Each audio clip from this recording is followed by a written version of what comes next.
ہم نے اللہ کے دین سے غفلت برتی، اللہ کے دین سے دور نکل چکے ہیں. صرف تبلیغ کرنا عالموں کے اوپر اور عالموں کی ڈیوٹی سمجھ لی ہے.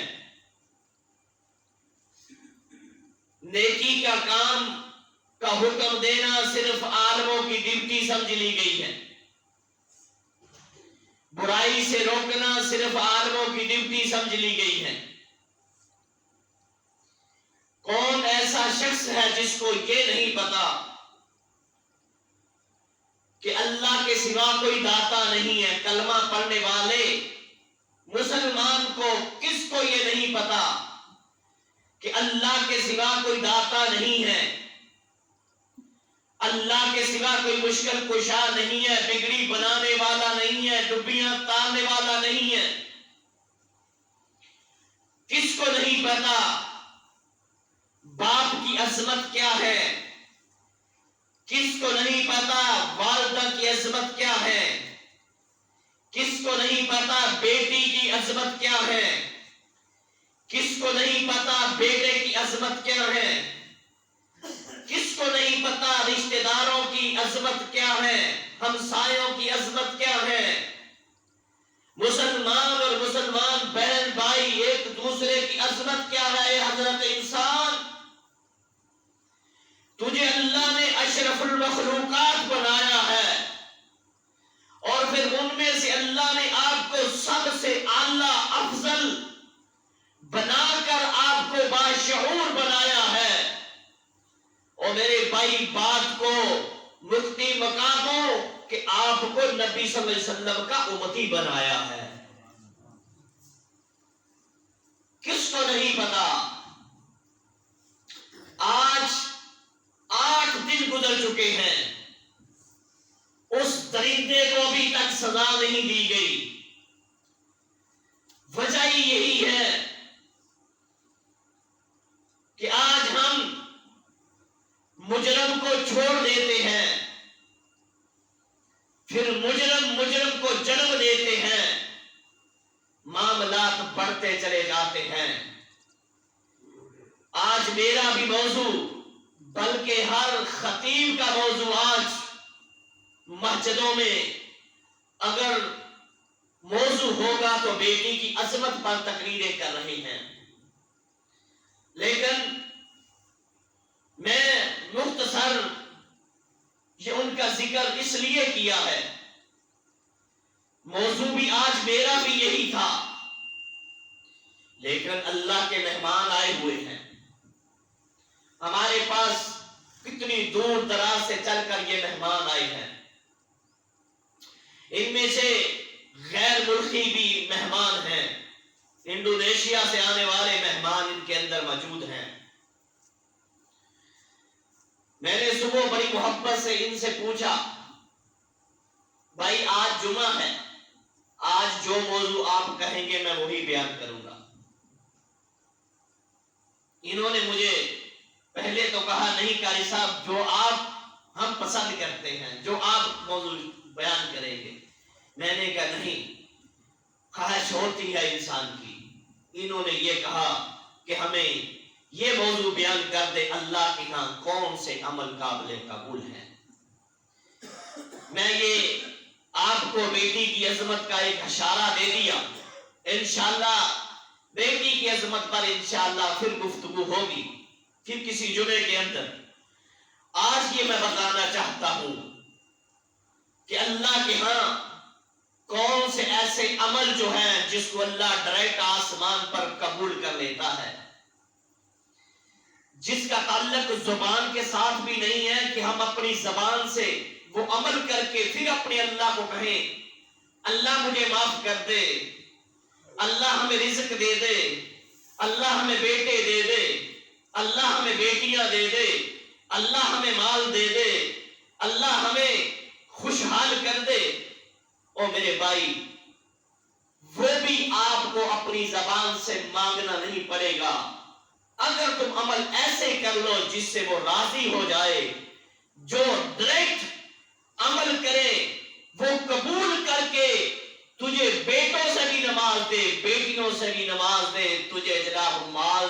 رزق سے خوشحال بھی کر دے، ایسے عمل پیدا کرنا ہو۔ اللہ اکبر۔ نبی کریم صلی اللہ علیہ وسلم، انس آواز کم کرو بیٹا، ان کے صحابی حضرت ابو ہریرہ رضی اللہ تعالی اس طرح خانہ کعبہ کے اندر تشریف فرما،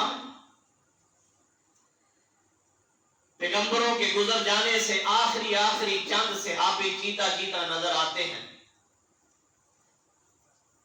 اور ان کے ساتھ لوگ محبت بھی بہت کرتے تھے کہ یہ چند ان کو دیکھنے والے، ان کے ساتھ سینے سے سینہ لگانے والے چند صحابہ اکرام موجود ہیں، ان کی گفتگو سننے سے، ان کے ساتھ بات کرنے سے وہ لوگ ترستے تھے۔ خانہ کعبہ میں تشریف فرما، لوگوں کا حضرت ابو ہریرہ رضی اللہ تعالی عنہ کے پاس ہجوم مچا ہوا ہے، ارد گرد بہت سارے لوگ ہیں۔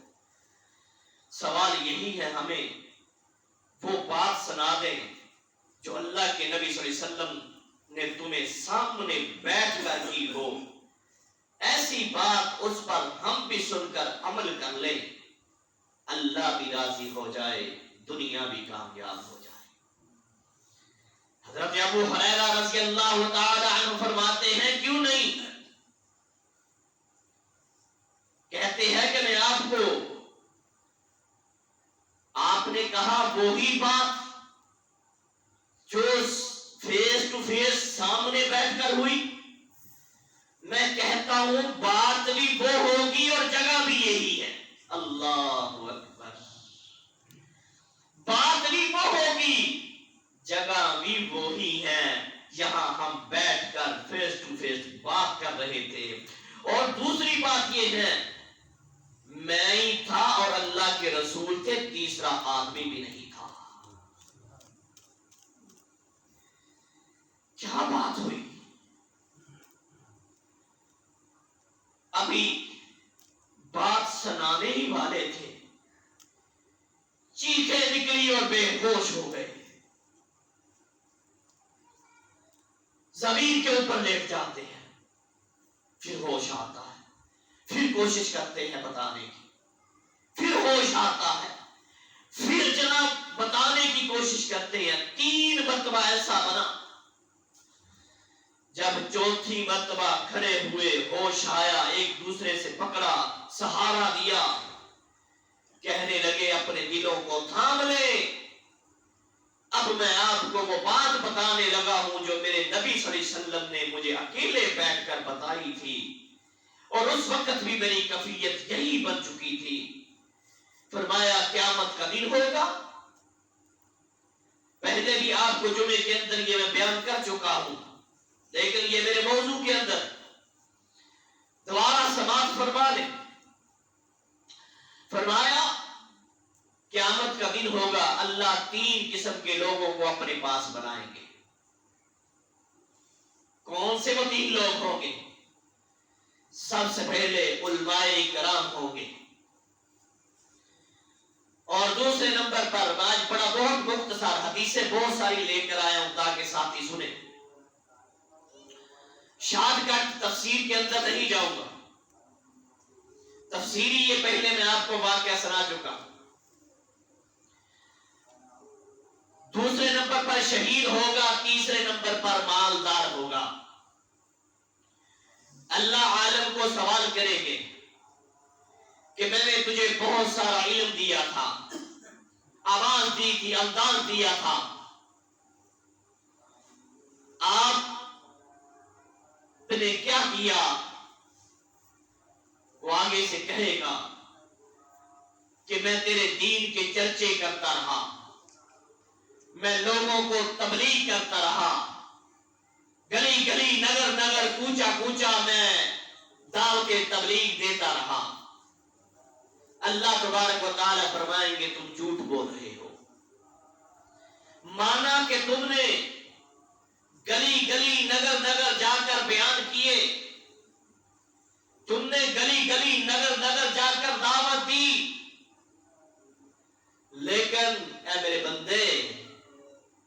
تو نے اپنے آپ کو بڑا عالم کہلوانے کے لیے، اپنی آواز سنانے کے لیے، اپنی شہرت، اپنی عزت، اپنے عہدے بڑھانے کے لیے تو میری زمین کے اوپر دعوت تبلیغ دیتا رہا۔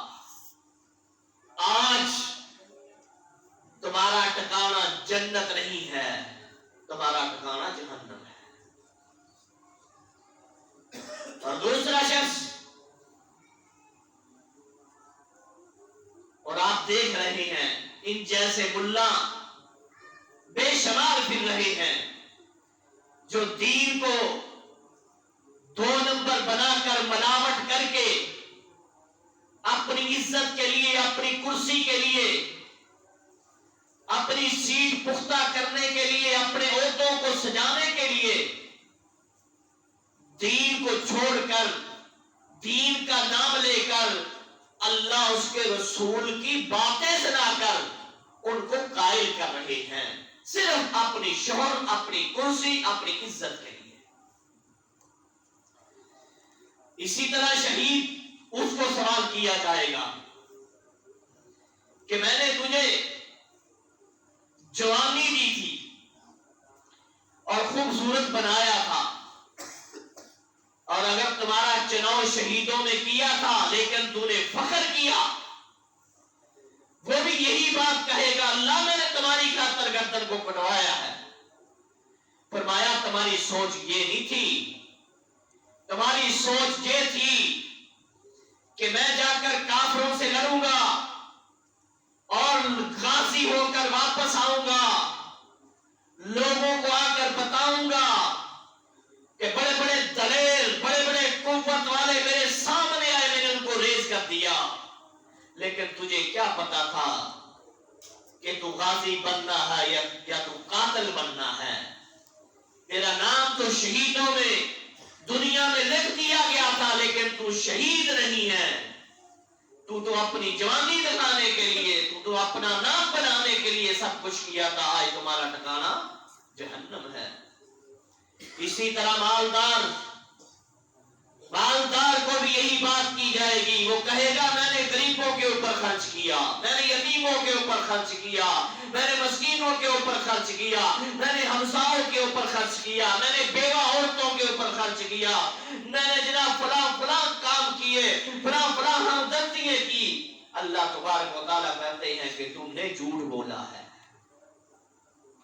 تم نے اپنے آپ کو سخی کہلوانے کے لیے، مالدار کہلوانے کے لیے، چودھری بننے کے لیے، سیٹھ بننے کے لیے، اپنا وقار، اپنی عزت کو اونچا کرنے کے لیے، تم اپنے ووٹوں کی خاطر، سیاست کی خاطر، اور تم اپنی جناب فخر کی خاطر آپ لوگوں کو مال تقسیم کرتے رہے ہیں۔ تجھے یہ نہیں پتا تھا، تو کہہ رہا ہے کہ میں خرچ کرتا رہا، میں دیتا رہا، تجھے یہ نہیں پتا تمہیں کون دے رہا تھا، تمہیں کون دے رہا تھا؟ فرمایا نہیں، تمہارا ٹھکانہ بھی جہنم ہے۔ او میرے بھائی، اگر اللہ نے توفیق دی ہے ایسے عمل کرنے کے لیے، میں یہاں پر ایک بات کر دوں، شریعت محمدی میں اللہ کی قسم یہ 3 عمل ایسے عمل ہیں، ان میں سے کوئی عمل بندہ اللہ کی رضا کے لیے کر کے چلا جائے، وہ بغیر حساب و کتاب جنت اس کے اوپر واجب ہو جائے گی۔ یہ تینوں عمل اتنے پختہ ہیں، اتنے اعلیٰ ہیں، اتنے مقام والے ہیں، لیکن ہم ان تینوں عمل کی وجہ سے جہنم میں جا رہے ہیں۔ یہ اللہ کو ایسا مال قبول نہیں ہے، اللہ کو ایسا علم قبول نہیں ہے، اللہ کو ایسی شہادت قبول نہیں ہے۔ اللہ اکبر۔ اور میرے بھائی، عمل صالح ہو، اور آپ کو یہاں پر آئین کا ایک واقعہ سنا دوں تاکہ پتہ چل جائے کہ عمل ایسے کر کے دنیا سے جائیں دنیا میں تمہارا چرچا ہو، جنت کے اندر بھی تمہارا چرچا ہو۔ اجمعین میں سے ایک شخص اللہ اکبر مالدار تھا، اللہ نے مال سے نوازا تھا، اور اپنے نوکر کو، اپنے غلام کو کہنے لگا جاؤ گلی بازار محلہ ارد گرد چلے جاؤ، جو آپ کو یتیم حقدار مسکین آپ کو ملے ان کا نام لکھ کر مجھے پیش کر دو، اور جب تک میں زندہ رہوں توجہ سے میری بات کو سماعت فرمانا، سارے موضوع انشاءاللہ سارے موضوع کا آپ کو سمجھ آ جائے گی۔ اللہ کے ہاں کون سے عمل قابل قبول ہے اس بات کی موضوع کی سمجھ آ جائے گی، ایک ہی یہ مسئلہ توجہ سے سننے سے۔ ان کا نام لا کر مجھے دے دے، اور جب تک میں زندہ رہوں ان کے بچوں کی کفالت میرے خرچ میں سے کرتے رہنا۔ ہاں ایک اور بات ہے، کہنے لگے جن کو آپ خرچے کے لیے خرچ دو گے اس کو میرا نام نہیں بتانا، اس کو میرا نام نہیں بتانا کہ کس نے دیا ہے، تم کہہ دیں کہ اللہ نے وما من دابۃ فی الارض الا علی اللہ رزقها، اور رزق وہی دیتا ہے، اللہ نے تمہارا رزق آسمان سے اتارا ہے، میرا نام نہیں کسی کو بتانا۔ اب ایک آدمی نے اصرار کیا، اور بھائی مجھے بتا تو صحیح یار، تو صبح و شام میرے گھر میں آتا ہے، بچوں کی کفالت، بچوں کا خرچ، بچوں کا لین دین، مجھے بتا تو صحیح میں اس کا شکریہ ادا کر کے آؤں، میں اس کا شکریہ ادا کروں۔ کہنے لگا اس کو تمہارے شکریہ کی ضرورت ہی نہیں ہے، اس کو تمہارے شکریہ کی ضرورت ہی نہیں ہے۔ وقت ایسا آیا، اللہ کو وہ پیارا ہوا، اللہ اکبر، دیکھنے والوں نے دیکھا، سننے والوں نے سنا کہ اس کا جنازہ اتنا بڑا تھا، اتنا لمبا تھا کہ وہی شخص جس نے یہ سوال کیا تھا مجھے بتاؤ تو صحیح وہ کون شخص ہے، اس نے تاریخ میں یہ بات لکھی کہ میں ایک جوان تھا، میں نے کوشش کی کہ میں جا کر اس چار پائی کو، کوئی اللہ کا ولی ہوگا، ہر آدمی دوڑ کر کوشش کر رہا ہے کہ میں اس کو کندھا دوں، اس کی وجہ سے ہمارے گناہ بھی معاف ہو جائے، میں اس کے جنازے میں شمولیت کروں۔ اس کو بھی یہ نہیں پتا تھا یہ میرا خرچہ کرنے والا ہے، صرف دنیا کا ہیوم دے کر لوگ تعریف کر رہے ہیں، جو پوچھتے ہیں یار یہ بہت ولی آدمی تھا، بہت اللہ کا بندہ تھا، بہت اللہ کے راستے پر خرچ کرنے والا تھا، خرچ ایک ہاتھ سے کرتا تھا دوسرے کو پتا بھی نہیں تھا، یہ وہ شخص چرچے ہو رہے ہیں۔ کہتا ہے کہ میں نے کوشش کی کہ میں جا کر کندھا دوں، لیکن مجھے چار پائی تک جانے کی فرصت نہ ملی، اتنا بڑا جنازہ تھا۔ اب جنازے کے بعد وہ ایک دوسرے سے سوال کرتے ہیں کس کا باپ تھا یار، کون تھا، یہ کیا ہے۔ اب یہ دونوں کا ٹکرا ہوا، جو لا کر اس کو خرچ دیتا تھا، جس سے اس نے سوال کیا تھا یار یہ کون ہے جو ہمارے بچوں کی کفالت کر رہا ہے، بتاؤ تو صحیح۔ ان دونوں کا ٹکراؤ ہوتا ہے، کہنے لگے اللہ والے آج 2 دن ہو چکے ہیں تمہارے گھر بھی نہیں آیا، کیا شاید یہی وجہ تھی کہ یہ تمہارا کوئی رشتہ دار تو نہیں ہے؟ کہنے لگا جو بات کل تجھے بتانا نہیں چاہتا تھا آج بتا دیتا ہوں، یہ وہی شخص ہے جس کے تمہارے بچوں کی جو کفالت کرتا تھا، جو تمہارے بچوں کا وہی شخص ہے جس کا یہ جنازہ تھا۔ اللہ اکبر۔ او بھائی کیسا عمل ہے؟ تو بتائیں اگر ایسا عمل لے کر وہ دنیا پہ جانے والا، اس کو آگے کیا انعامات ملیں گے؟ میں رب کا قرآن نہ سنا دوں کہ اس کو اللہ نے کن انعامات سے نوازا ہوگا۔